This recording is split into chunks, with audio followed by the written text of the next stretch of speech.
हाय।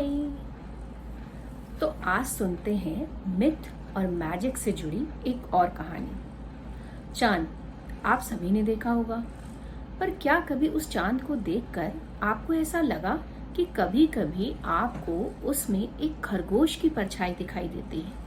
जी हाँ, एक खरगोश की परछाई। तो आज मैं आप सबको उसी परछाई से जुड़ी एक कहानी सुनाऊंगी। बहुत समय पहले की बात है, जब जानवर भी इंसानों की तरह बातें किया करते थे। चार बहुत अच्छे दोस्त थे, एक खरगोश, सियार, ऊदबिलाव और बंदर। वो चारों अक्सर शाम को मिलते और दिन भर की बातें करते हैं। एक दिन जब वो मिले तो खरगोश ने अपने दोस्तों से कहा, कल एक बहुत खास दिन है, पूर्णिमा का दिन। कहते हैं इस दिन जो भी दान धर्म और पुण्य की बातें करता है या कर्म करता है उसे बहुत फल मिलता है। ऊदबिलाव, सियार और बंदर तीनों ने बोला, तो हम ऐसा क्या करें कि हमें भी थोड़ा पुण्य कमाने का मौका मिले? खरगोश बहुत ही चतुर और बुद्धिमान था। उसने बोला कि ऐसा करते हैं, कल हम भी मनुष्यों की तरह पूरा दिन व्रत रखेंगे और शाम को चांद निकलने पर खाना खाएंगे। पूरे दिन हमारे पास यदि कोई भी भिक्षा यानी भीख मांगने आए, जैसे कि कोई साधु या भिखारी, तो हम उसे भीख देंगे और मुझे ऐसा लगता है कि इससे हमें जरूर पुण्य की प्राप्ति होगी। सियार, ऊदबिलाव और बंदर खरगोश की बात मान गए। चारों अपने घर चले गए। सुबह उठे। जब ऊदबिलाव उठा उसे कल की बात याद आई, पर उसने सोचा यदि मैं पूरा दिन भूखा रहूंगा और शाम को खाना खाऊंगा तो मुझे बहुत भूख लगी होगी और मुझे खाने के लिए बहुत सा सामान चाहिए। तो मैं क्या करूं? क्यों ना मैं ऐसा करूं कि मैं बहुत सारे खाने का इंतजाम करके बैठ जाऊं और शाम को जब मुझे भूख लगे तो मैं खाऊं। ये सोचकर वो नदी की ओर चल पड़ा। नदी की ओर एक मछुआरे ने बहुत सारी मछलियों का शिकार कर उन्हें जमीन में गाड़ा हुआ था। उसे खुशबू आ गई। गंध सूंघते ही उसने सोचा, मैं यही मछलियां अपने घर ले जाता हूँ, शाम को खा लूंगा। ऐसा सोचकर उसने सोचा, अब मैं यही मछलियां ले जाता हूँ। अब उसने सोचा, आज बड़ा पुण्य का दिन है, चोरी तो नहीं कर सकता। ये सोचकर उसने आवाज लगाई कि जरूर यदि आसपास कोई होगा तो बोल उठेगा, वरना मैं ये मछलियां ले जाऊंगा। ये सोचते हुए उसने आवाज लगाई, पर किसी की आवाज न पाकर उसने वह मछलियां उठाई और अपने घर लेकर चला गया।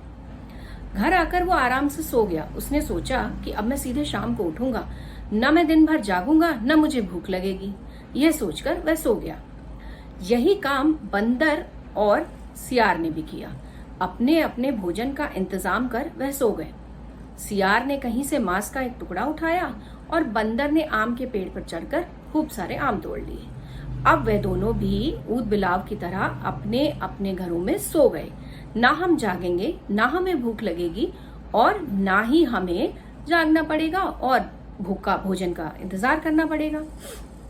अब बचा खरगोश, जो कि उन सब में सबसे परोपकारी, बुद्धिमान और चतुर था। खरगोश जैसे ही उठा उसे हरी हरी घास की खुशबू आई। उसने सोचा, वाह, ये भोजन का इंतजाम तो हो गया।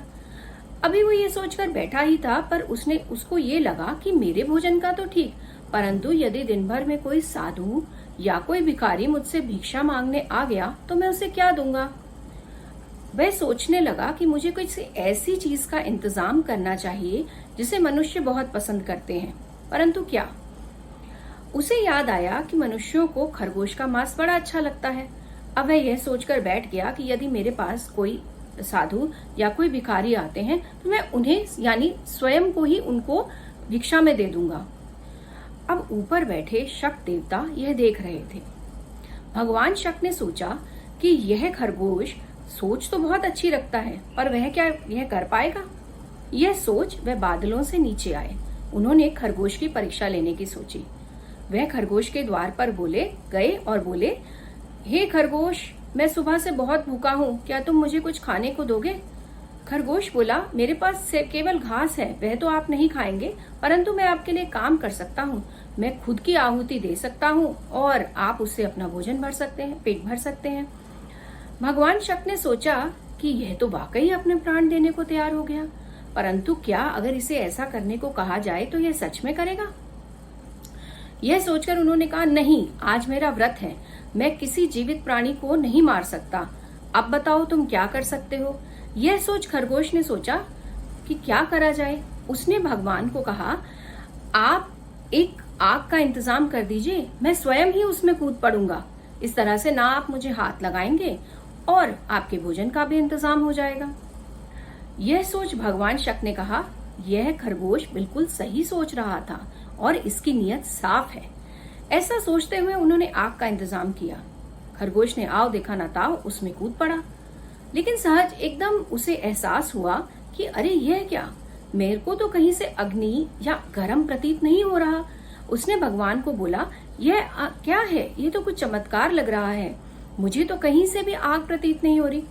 उन्होंने अपना स्वरूप प्रकट किया और बोले, मैं भगवान शक हूँ, तुम्हें गर्मी इसलिए नहीं लग रही क्योंकि यह अग्नि मैंने अपने प्रताप से बनाई है। एकदम से खरगोश को बड़ी ठंडक का एहसास हुआ। भगवान शक उसकी नियत और परोपकार से बहुत प्रसन्न हुए। उन्होंने ऊपर देखा और पर्वतों से कुछ रेखाएं लेकर खरगोश के शरीर में डाल दी, जो कि उसकी नसों में दौड़ने लगी। उन्हीं को उन्होंने चांद की तरफ एक छड़ी से फेंका जी, और चांद पर नजर आने लगी खरगोश का प्रतिबिंब। जी हाँ, उसी खरगोश का प्रतिबिंब जिसने स्वयं को भगवान शक को अर्पित किया था। उन्होंने खरगोश को बोला, मैं तुम्हारी ईमानदारी, सूझबूझ, नियत और परोपकार से बहुत प्रसन्न हूँ। इसीलिए आज से जब जब तुम चांद की तरफ देखोगे तो तुम्हें अपना स्वरूप प्रतीत होगा, और जो भी उसे देखेगा उसे यह याद आएगा कि यदि तुम किसी को कुछ देते हो, किसी के लिए कुछ करते हो, तो ईश्वर तुम्हें वह लौटाता है और तुम्हारे लिए जरूर कुछ अच्छा करता है।